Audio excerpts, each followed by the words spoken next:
Coreia do Sul em estado de choque, mais de 150 mortos nas celebrações do Halloween em Seul. O presidente declara luto nacional. Kiev denuncia novos ataques de drones, numa altura em que os cereais voltam a ser arma de guerra para a Rússia. Lula da Silva ou Jair Bolsonaro, profundamente dividido, o Brasil escolhe este domingo o futuro presidente. Um país em estado de choque e várias interrogações em torno da tragédia que se abateu sobre Seul. O balanço de mortos por esmagamento durante as celebrações do Halloween na capital sul-coreana já ultrapassa os 150, mas o número pode rapidamente aumentar, uma vez que se registram ainda vários feridos em estado crítico. Tudo aconteceu no bairro de Itaewon, junto ao Hotel Hamilton, um local preenchido de ruelas com restaurantes e bares e onde as festividades tinham concentrado perto de 100 mil pessoas, sobretudo jovens. Foi numa dessas ruas estreitas, repletas de gente, que se desencadeou um movimento de pânico sem saída.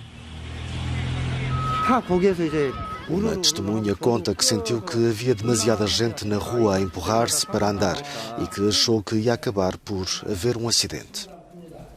O presidente sul-coreano veio prometer uma investigação rigorosa sobre o sucedido.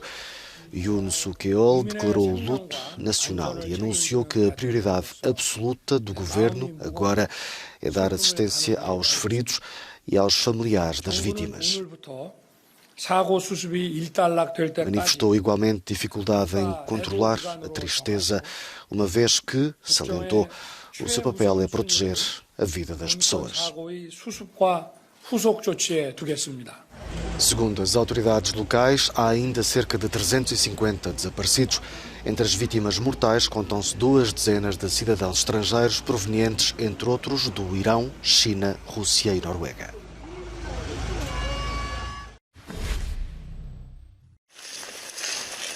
Numa altura em que a Ucrânia acusa a Rússia de voltar a lançar o espectro da fome sobre o mundo, Kiev faz o balanço militar de outra ameaça também premente. No caso, a que vem do ar, através dos drones-bomba.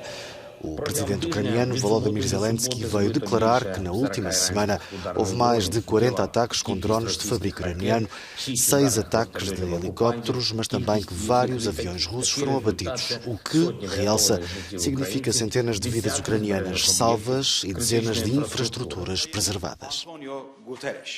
Depois de Moscovo anunciar a retirada do acordo sobre a exportação de cereais que a ONU ajudou a implementar, a movimentação de cargueiros no Mar Negro este domingo encontra-se bloqueada.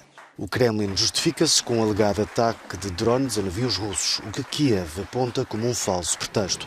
Mas, uma vez mais, se espalham receios sobre as consequências desta nova imobilização de cereais sobre o circuito mundial de abastecimento, sobretudo nos países africanos. Joe Biden declarou que a decisão é escandalosa.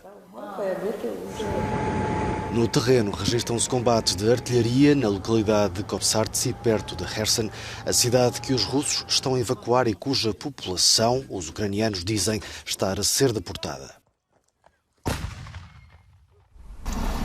Na área de Zaporizhia relatam-se bombardeamentos russos sobre estruturas industriais, com a população a voltar a alertar para os riscos de uma explosão nuclear nesta zona.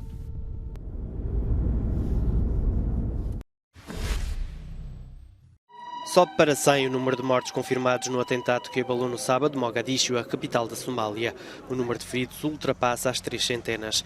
O último balanço foi feito pelo presidente somali. Hassan Sheikh Mohamud avisou este domingo que é provável que o número de mortos continue a aumentar. 2 carros armadilhados explodiram quase em simultâneo perto do Ministério da Educação.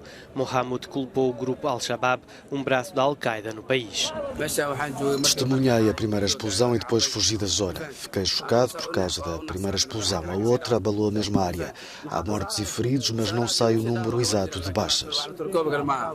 Estava na área do ataque quando se deu a primeira explosão. Depois disso fugi. Vi muitas pessoas mortas, mas não sei o número de mortos nem de feridos. Que Allah tenha piedade dos mortos e ajude os feridos a recuperar. O atentado de sábado ainda não foi reivindicado, mas aconteceu no mesmo cruzamento onde em 2017 ocorreu uma enorme explosão de um caminhão. Na época, o ataque matou mais de 500 pessoas e foi atribuído ao Al-Shabaab.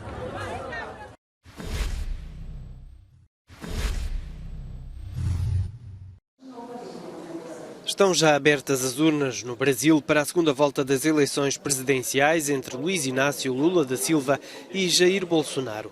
Mais de 156 milhões de eleitores brasileiros são chamados a escolher entre manter o governo de extrema-direita no poder ou virar à esquerda e dar a vitória ao candidato do Partido dos Trabalhadores. A sociedade brasileira encontra-se profundamente dividida e as sondagens que surgiram nos últimos dias demonstram isso mesmo. Embora o antigo presidente Lula da Silva pareça manter a preferência da maioria dos eleitores, a diferença para Jair Bolsonaro é bastante curta, estando por isso em aberto todos os cenários. Os brasileiros votam por voto eletrónico, as urnas encerram às 17 horas de Brasília, a altura em que os votos começam a ser apurados.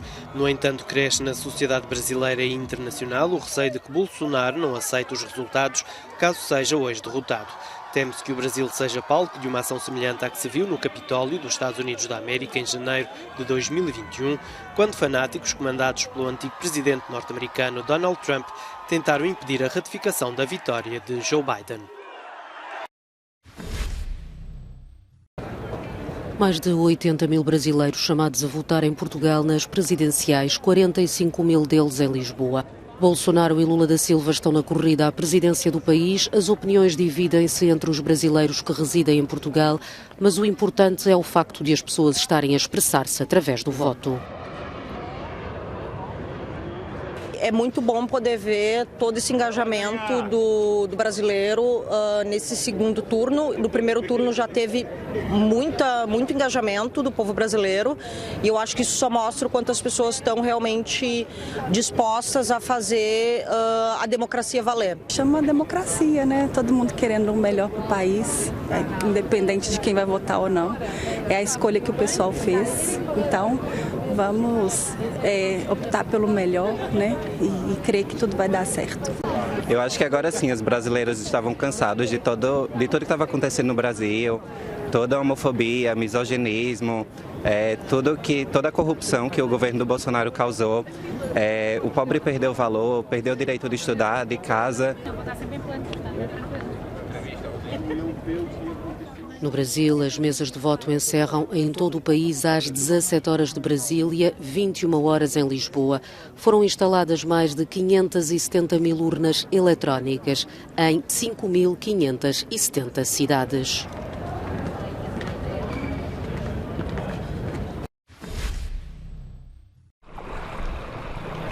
Manila ficou parcialmente debaixo de água depois da passagem da tempestade tropical Nalgae, que fez mais de 60 mortos em 8 províncias do arquipélago das Filipinas. Cerca de 2 dezenas de corpos foram resgatados na província de Maguindanao, a sul. Segundo as autoridades locais, este número pode chegar à centena. Ao que tudo indica, o receio de um tsunami levou vários habitantes a procurar refúgio em zonas mais altas, mas foram apanhados por deslizamentos de terras. Contam-se mais de 7 centenas de casas destruídas, cheias um pouco por todo o país e perto de 160 mil habitantes deslocados para abrigos. Mais de uma centena de voos tiveram de ser cancelados.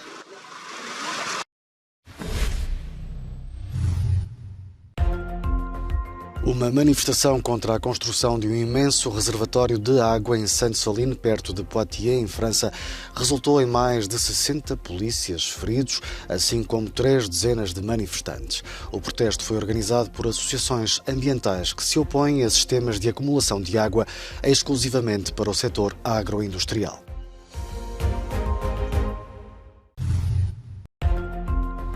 Os confrontos entre migrantes nigerianos e congoleses no centro de acolhimento de Pornara, no Chipre, obrigaram à evacuação parcial do espaço, depois de dezenas de tendas terem irrompido em chamas.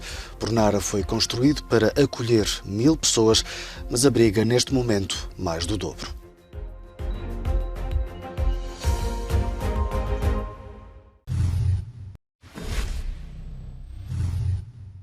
O Japão celebrou mais um recorde do Guinness este sábado, em Tóquio. Conseguiu reunir no mesmo espaço 178 pessoas, todas com o mesmo nome, neste caso, Hirokazu Tanaka.